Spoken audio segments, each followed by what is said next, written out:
प्रेमचंद की कहानियों में कफन शायद सबसे ज्यादा बेचैन करने वाली कहानी है। ये एक ऐसी कहानी है जो हमें समाज, गरीबी और इंसानियत के बारे में कुछ बहुत ही कड़वे सवाल पूछने पर मजबूर कर देती है। तो आज हम इसी कहानी की गहराइयों में उतरेंगे। चलिए सीधे कहानी की सबसे बड़ी दुविधा पर आते हैं।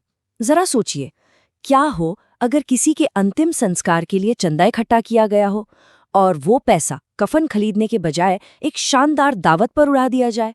सुनने में ही कितना अजीब लगता है ना? बस यही वो चौंकाने वाला सवाल है जो इस कहानी के बिल्कुल सेंटर में है। कहानी की शुरुआत एक अजीब जगह से होती है। असल में हम कहानी के अंत से ही शुरू करते हैं। जगह है एक शराब खाना और वहां मौजूद हैं हमारे दो मुख्य किरदार, एक बाप और बेटा, घीसू और माधव, जो एक बहुत बड़ा फैसला लेने वाले हैं। देखिए, माहौल ये है कि माधव की पत्नी बुधिया अब इस दुनिया में नहीं है और उसके कफन के लिए जो पैसे जमा हुए हैं उन्हें खर्च न करने के लिए घीसू का तर्क सुनिए। वो कहता है, कफन का क्या फायदा, अरे आखिर में तो जल ही जाता है, उसके साथ थोड़े ही जाएगा। ये था उनका पहला बहाना। तो बात हो रही है 5 रुपयों की। उस जमाने के हिसाब से ये एक ठीक ठाक रकम थी और ये पैसे गांव वालों ने चंदा करके दिए थे। किस लिए? सिर्फ और सिर्फ बुधिया के अंतिम संस्कार के लिए, मतलब कफन और लकड़ी का इंतजाम हो सके। पर अब इन पैसों का कुछ और ही होने वाला है।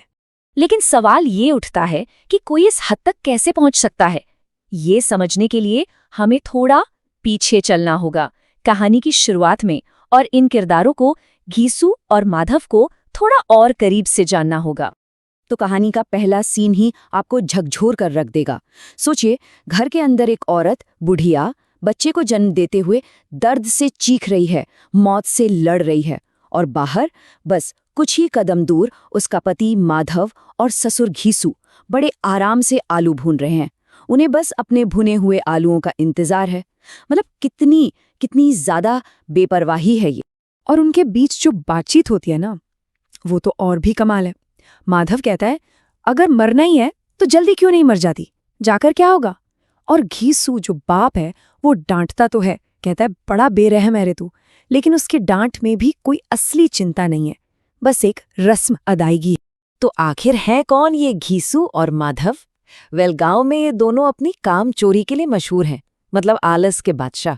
घीसू का हिसाब था 1 दिन काम तो 3 दिन आराम, और माधव तो उससे भी आगे, 1 घंटा काम किया तो 1 घंटा चिलम फूकने में निकाल दिया।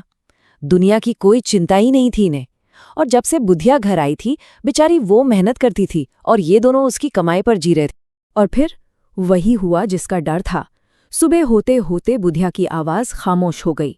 वो मर चुकी थी और उसका बच्चा, वो तो पेट में ही मर गया था।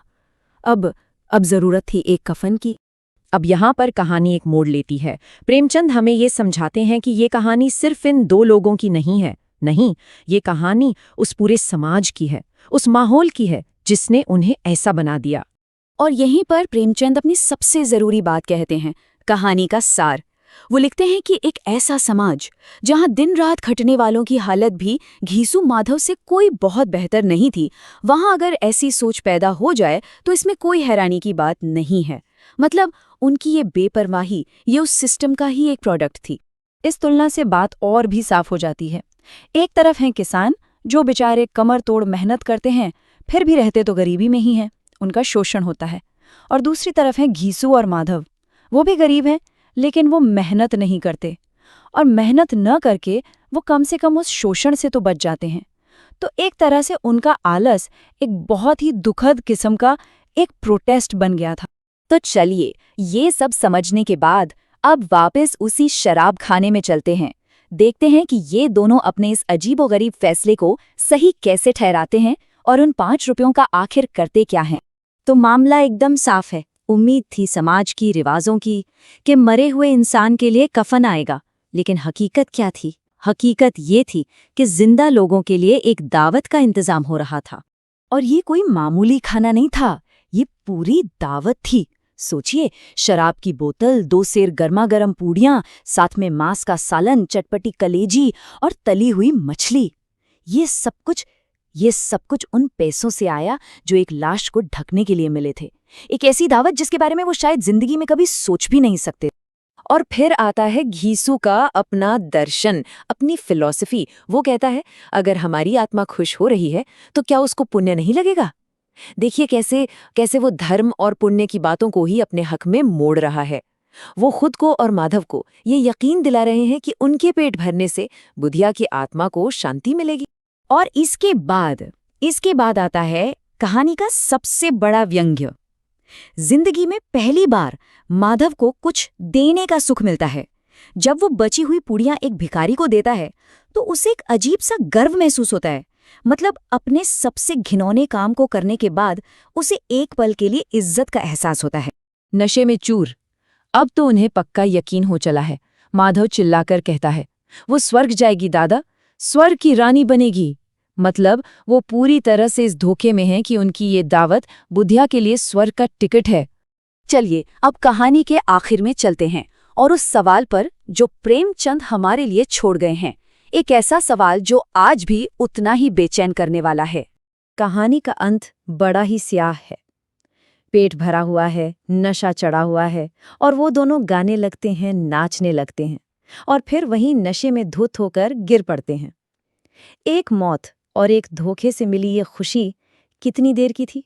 बहुत ही छोटी और एकदम खोखली। और यहीं पर प्रेमचंद हमें एक बड़े सवाल के साथ अकेला छोड़ देते हैं।